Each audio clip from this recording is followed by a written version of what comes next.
You close your eyes. Your breathing slows. Within minutes, your muscles become completely paralyzed. You lose all conscious awareness of your surroundings. Your hearing dullens, your vision is gone, and for the next 8 hours, you are entirely defenseless. Today, you call this a good night's rest. You lock your door, pull up a blanket, and drift off. But if you strip away the walls, the locks, the memory foam, and the central heating, you are left with a terrifying evolutionary paradox.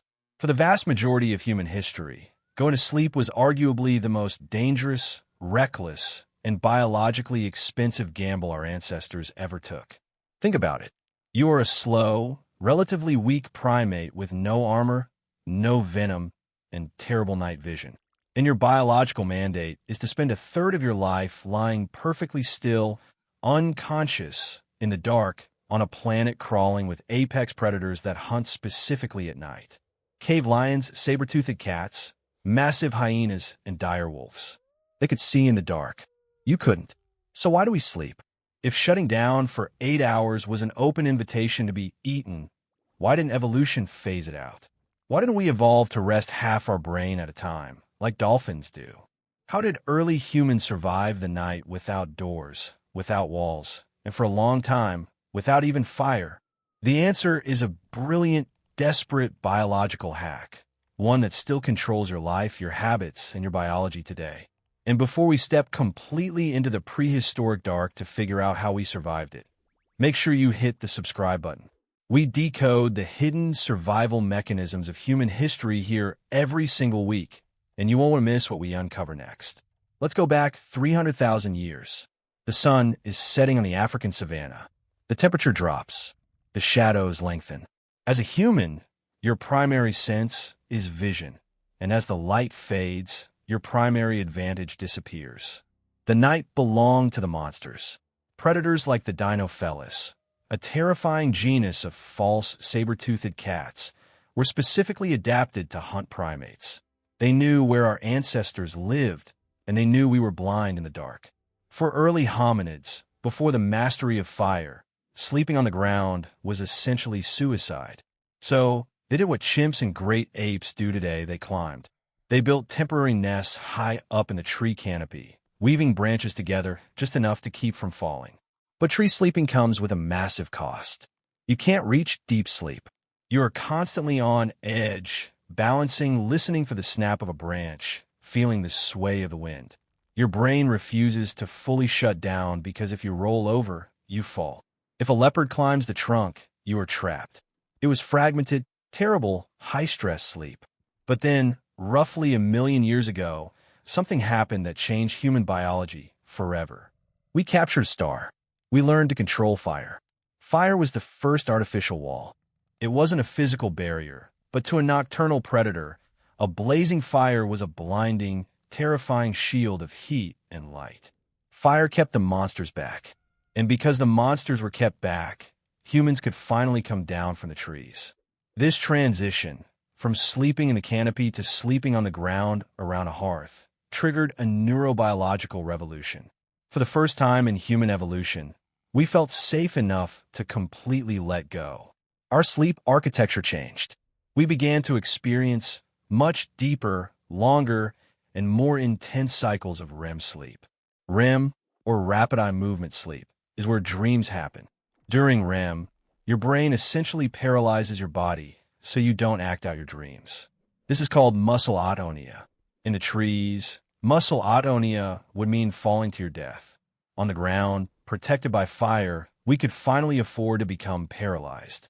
And this deep, unbothered REM sleep was the ultimate cognitive steroid.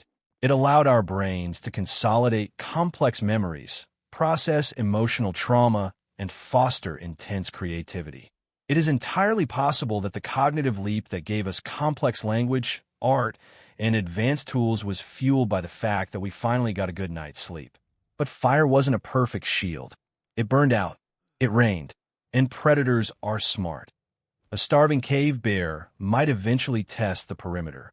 You couldn't just light a fire and have all 50 members of the tribe pass out simultaneously. Someone had to watch the dark. Someone had to keep the fire fed.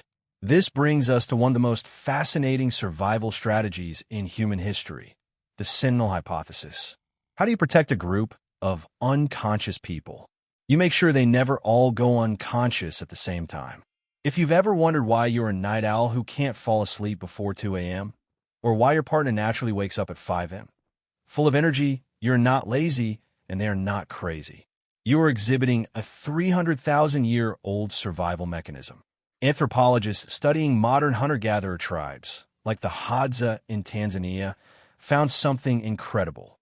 In a given tribe, because of natural genetic variations in chronotypes, early birds and night owls, there is almost never a moment where the entire tribe is asleep. Someone is always awake. The older members might wake up before dawn. The teenagers might stay up until the early hours of the morning. Out of a period of 8 hours, the researchers found that there were only about 18 total minutes where every single person in the camp was asleep at the same time. Your biological clock is staggered by design. The tribe functioned as a superorganism. The night owls took the first watch, keeping the fire alive and listening for footsteps in the brush. The early birds took the morning watch. Your inability to sleep at a normal time is the ghost of a prehistoric instinct that kept your ancestors from being eaten alive. And if you're fascinated by the hidden ghosts of evolution still living inside your body, take a second to subscribe to the channel right now.